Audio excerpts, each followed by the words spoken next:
నేను అది ఆ రకంగా కొంచెం తగ్గి వెళ్తాను. నేను తగ్గడం మూలంగా ఆ తర్వాత వచ్చే కరెంటు వేవ్స్ దాని మీద ఎక్కితే అదే తీసుకెళ్తాను పైకి. అది నమ్మిన వాడిని నేను. అలాంటి దర్శకులతోటి, ఆ దర్శకులతోటి నేను హైయెస్ట్ సినిమాలు చేశాను అన్నది ఈరోజు వాస్తవం. అలాగే ఇక్కడ సినిమా ఇండస్ట్రీలో నీ టాలెంట్ అనేది ఇనిషియల్ స్టేజ్లో secondary. How you behave, how you cooperate with the producers. So all the time how you look in to their benefit. వాళ్ళ బాగులు ఎలా చూసుకుంటావు, వాళ్ళకి లాభం రావాలి ఎలా చూసుకుంటావు అనే దాని మీద దృష్టి పెడితే అది నిన్ను మరింత దగ్గర చేర్చుకుంటుంది. రామారావు గారి ఎగ్జిట్ తర్వాత, ఆయన పాలిటిక్స్కి వెళ్ళిన తరువాత ఒక గ్యాప్ లోపల ఉన్నారు మహానటులు ఎంతోమంది ఉన్నారు. శోభన్ బాబు గారు, కృష్ణరాజు గారు, కృష్ణ గారు, నాగేశ్వర గారు, అందరూ ఉన్నారు. ఆ టైంలో ఒక కొత్త వాటికి ఛాన్స్ రావడం అనేది ఎంత కష్టం అనేది నేను ప్రత్యేకించి చెప్పక్కల. ఈ రోజుల్లో మాత్రం కానే కాదు. ఆ రోజుల్లో ఏంటి అంటే నా టాలెంట్ ఉంది కదా ఎస్ అని అనుకుంటే కుదరదు బాబు. నీ బిహేవియర్ కూడా దానికి అడిషనల్గా యాడ్ అవ్వాలి. మనం కొంచెం ఏంటంట అని అన్నామనుకోండి, అబ్బో మా వీడితో ఎక్కడ పడుతున్నా బాబు, వద్దురే బాబు ఆల్టర్నేటివ్ చూడండిరా అనేలాగా వాళ్ళ మైండ్ సెట్ ఉంటుంది. మనలాంటి నటులు ఎంతోమంది ఉంటారు. బట్ వాళ్ళలో మనం బెస్ట్ ఆప్షన్ అంటే అపార్ట్ ఫ్రమ్ అవర్ హిస్టానిక్ టాలెంట్స్, మనకున్న నైపుణ్యం కంటే కూడా మన వ్యక్తిత్వం కూడా చాలా చాలా ప్రధానమైన పాత్ర వహిస్తుంది. అలాంటి వ్యక్తిత్వాన్ని నమ్ముకుని వాళ్ళ ఆఫీసులకు వెళ్ళి కూర్చుని వాళ్ళతో సత్సంబంధాలు ఏర్పరచుకొని మీలో ఒకడిని అంటూ వాళ్ళకి ఆ నమ్మకం కలిగించి పెట్టి అలా ముందుకు వెళ్తుండేవాడిని.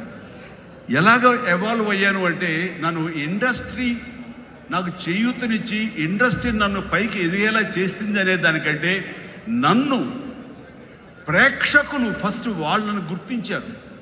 ఇండస్ట్రీ గుర్తించలేదు, ప్రేక్షకులు గుర్తించారు, ప్రేక్షకులు చేయూతనిచ్చారు. అందుకనే ప్రేక్షకుల పట్ల నాకు ఎప్పుడూ కృతజ్ఞత ఉంటుంది. ఇది మీకు అర్థమయ్యేలాగా తేటతెల్లగా చెప్పాలి అంటే, రామారావు గారు ఎగ్జిట్ తర్వాత ఎవరు అంటలో ఇద్దరు ముగ్గురు పోటాపోటీగా నిలబడి ఉన్నప్పుడు లక్ష్మీ ఫిలిం డిస్ట్రిబ్యూటర్స్ అని విజయవాడలో ఉండేవాళ్ళు. అప్పట్లో ఇప్పట్లాగా బయింగ్ అలాంటివి లేవు. ఏరియాల వైజ్ కొంటో సినిమాలు లేవు, బయ్యర్ సిస్టమ్ లేదు, ఓన్లీ డిస్ట్రిబ్యూషన్. అంటే డిస్ట్రిబ్యూటర్ అనేవాళ్ళు బెజవాడ నుంచి వచ్చి ఎవరెవరు ఏ సినిమాలు తీస్తారు, కథలు నచ్చితే కనుక ఆ కథకి ఇంత బడ్జెట్ ఇచ్చేవాళ్ళు. ఆ బడ్జెట్ తోటి సినిమాలు తీసేవాళ్ళు. అందులో లాభాలు ఎంతో మిగుల్చుకుని మిగతా వాళ్ళు డిస్ట్రిబ్యూటర్స్ వాళ్ళు డిస్ట్రిబ్యూట్ చేసుకుని ఆ వచ్చే డబ్బు వాళ్ళు పంచుకునేవాళ్ళు. ఇది సిస్టమ్. ఆ సమయంలో ఒక కథ చెప్పి మేము సో హీరోని మేము అనుకుంటున్నామని ఆ ప్రొడ్యూసర్స్ చెబితే, లింగమూర్తి గారని లక్ష్మీ ఫిలిమ్స్ సంబంధించినటువంటి వాళ్ళ CEO ఆయన వచ్చారు. ఓకే, ఎంత ఎక్స్పెక్ట్ చేస్తున్నారు ఆ హీరో మీద? అప్పుడు 25 crores lakhs, సారీ క్రోర్స్ కాదు, ల్యాక్స్. 25 lakhs 30 lakhs, కానీ మాది బడ్జెట్ ఎక్కువ అండి, 50 lakhs పైన అవుతుంది అని. అంటే ఆ హీరో మీద 50 lakhs అంటే మాకు చాలా రిస్క్. చిరంజీవి అని వస్తున్నాడు కదా, అతని మీద అయితే ఇస్తాం అని. ఎందుకు ఇస్తారు, అతను ఏంటి కొత్తగా వస్తున్నాడు కదా అంటే, రావడం ఏంటి, ఖైదీ లాంటి సినిమా చేశాడు.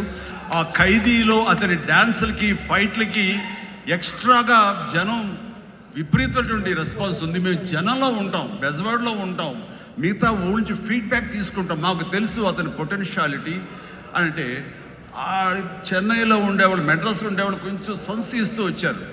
కాదండి, ఇతనైతేనే 50 ఇస్తాం, వాళ్ళైతే మాత్రం 30 కంటే ఎక్కువ ఇవ్వలేము అని వాళ్ళు తేల్చి చెప్పిన తర్వాత ఆయన ఒక మాట అన్నాడు, సాంగ్స్ అండ్ ఫైట్స్ అనేవి అప్పటి వరకు మినీ ఇంటర్వెల్స్.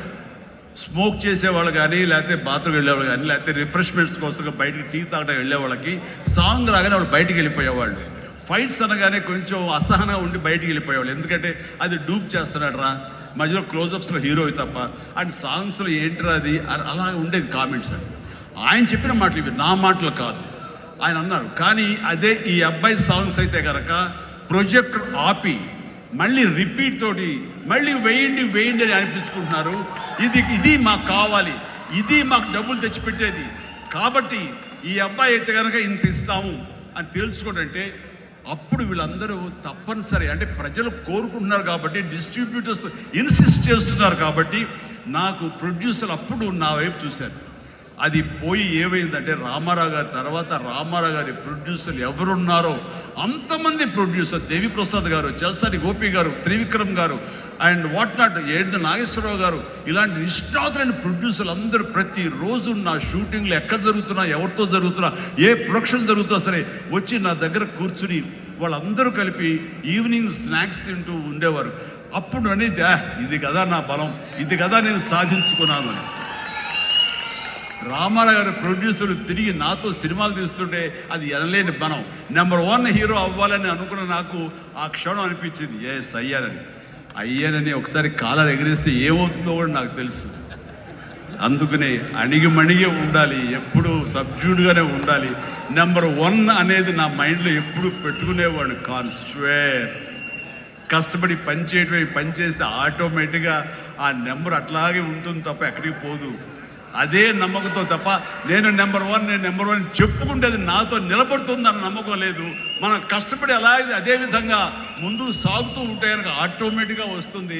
ఆ నెంబర్ 1 స్థానం అలా నిలబడి ఉంటుంది. అది గట్టిగా నమ్మిన వాడిని.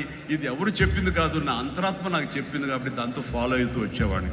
అందుకని ఈ రోజున నేను సరదాగా ఎంటర్ప్రినర్షిప్ వెళ్ళది నేను నా సోత్కర్షం చెప్పకూడదు అనుకుంటున్నప్పుడు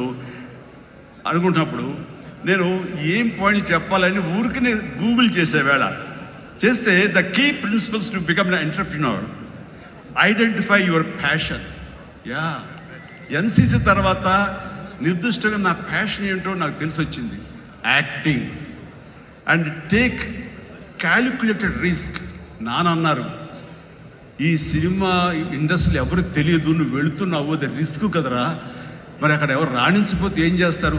నాన్న రాణించకపోతే ICWAI ఆ కోర్సు చేరుతాను ఎగ్మూర్లో, అందులో సైమిల్టేనియస్గా చదువుతాను, టైం వేస్ట్ చేయనంటూ పగలంతా ఫిలిం ఇన్స్టిట్యూట్, ఈవినింగ్ అయ్యేసరికి ఈ యొక్క ICWAI ఎగ్మూర్ అని చెన్నైలో ఉండేది. ఆ ప్రాంతంలో ఆ ఇన్స్టిట్యూట్లో నైట్ కాలేజీ చదివేవాడిని.